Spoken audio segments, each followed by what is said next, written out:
In the palette of the human emotional spectrum, one of the strongest and some might say most irrational are the feelings of anger. Used as a deterrent by some and as a source of strength by others, anger can be a potent force that, if not kept in proper balance, can lead down a path of self-destruction. This seemed to be the case with a young man whose sense of personal honor took precedence over any sense of rationality, and may have guided him towards a fate worse than death. Join us as we sift through the mysterious disappearance of William Smolinski, next on Grim Visions.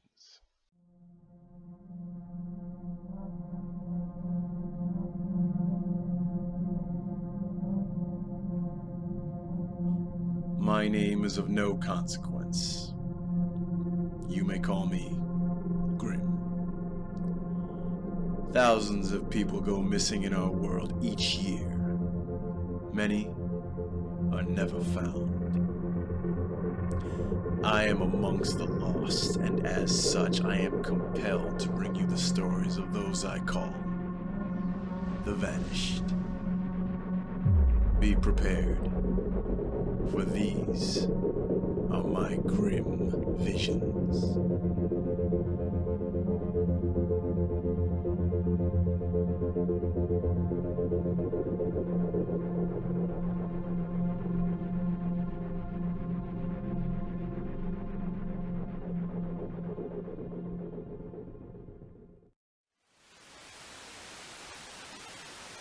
Team reporter Diana Rocco has the story.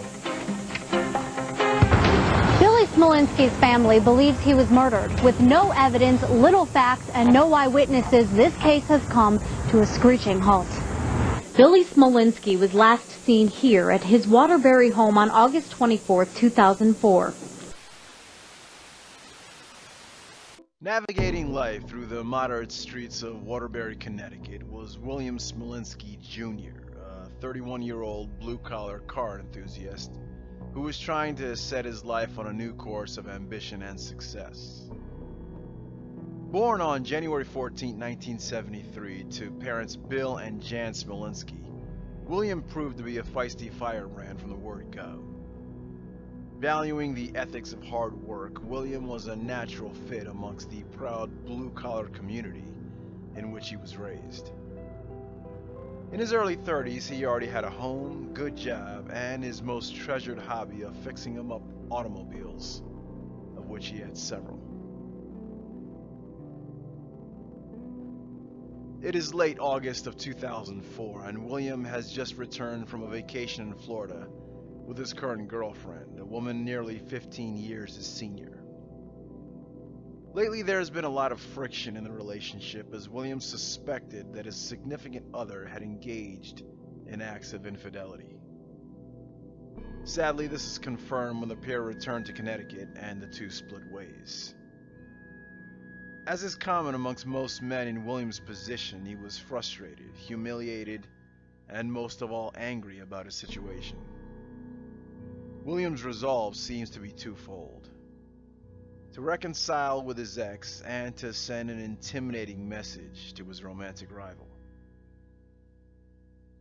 After discussing the matter with his sister in detail, it seems William is set on one agenda, namely revenge for what he saw as being taken advantage of. After a seemingly normal day of work at a local towing company, William wraps up his day chatting with a close friend that night before heading back home. That night, William informs his neighbor that he would be away, looking at a new automobile prospect in northern New England. What struck the neighbor as particularly odd was that William entrusted the care of his pet, a dog named Harley, to him when it was common practice for William to not let anyone care for Harley save for himself and one of his ex-girlfriends. However, his actions that night rang even more strange to his loved ones. Apparently in the early morning hours, William pays a visit to his cheating ex-girlfriend in a bid to get back together. Little is resolved between the two, as the woman tells William that she would need some time to think things over, and he abruptly leaves. After this alleged encounter, William Smolinski Jr. hasn't been seen or heard from in over 14 years. Police investigators later document that this indeed wasn't the last communication anyone had with William. Phone records seem to indicate that William had made a number of threatening phone calls to the man he suspected his girlfriend of seeing behind his back. A short time later, William's neighbor phones a close friend, informing her that he cannot seem to locate William's house key that was to be left in order for the neighbor to begin caring for William's pet, the time he would supposedly be up north. The friend immediately suspects something is wrong, as he considers it out of character for William to look at a car up north without informing any of his close friends or family. After his immediate family get wind of William's absence, the decision is made to contact authorities. After a 72-hour waiting period, police formally open a missing persons file on William Smolinski. Even more alarming signs begin to pop up when the family inspect William's truck, which they contend is parked in an odd manner at the end of the driveway, and on top of that, the missing man's wallet and keys were discovered under one of the seats.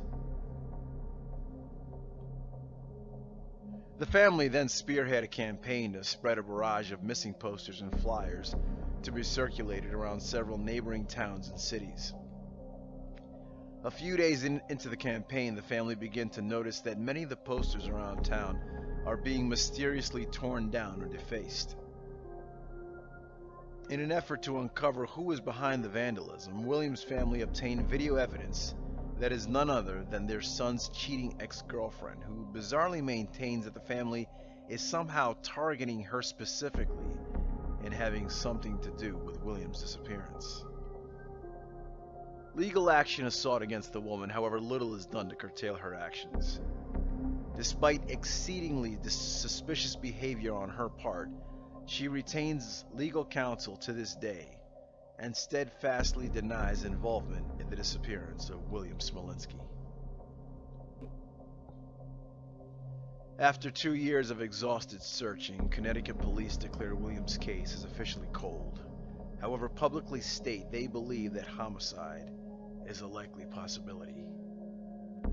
In the summer of 2006, the Smolinski family hire a private investigator who seizes police documented records.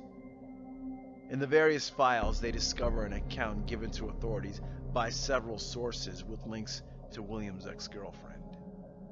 In these accounts, several individuals state that William was assaulted and ultimately killed by this woman's son, who was an ex-convict. Police follow up on the lead, however, cannot corroborate the statements given. To complicate things even further, the alleged murderer dies of a drug overdose 6 months after the various statements are taken. Several sites that were alleged to be the dumping grounds of William's body are thoroughly searched by police and cadaver dogs alike. However, nothing is found. There are 2 main avenues of thought surrounding the disappearance of William Smolinski, each citing that evidence points strongly in either direction. One is that William had sufficient reason to disappear on his own.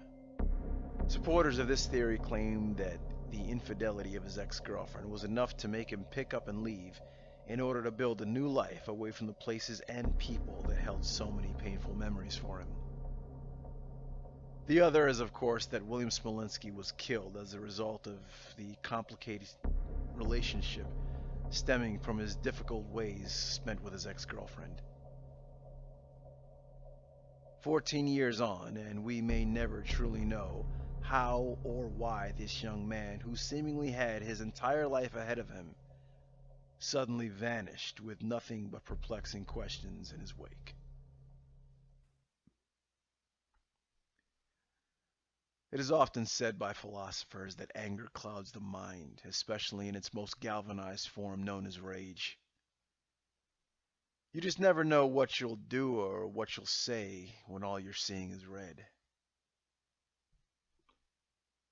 No commentary here. No deep life lessons.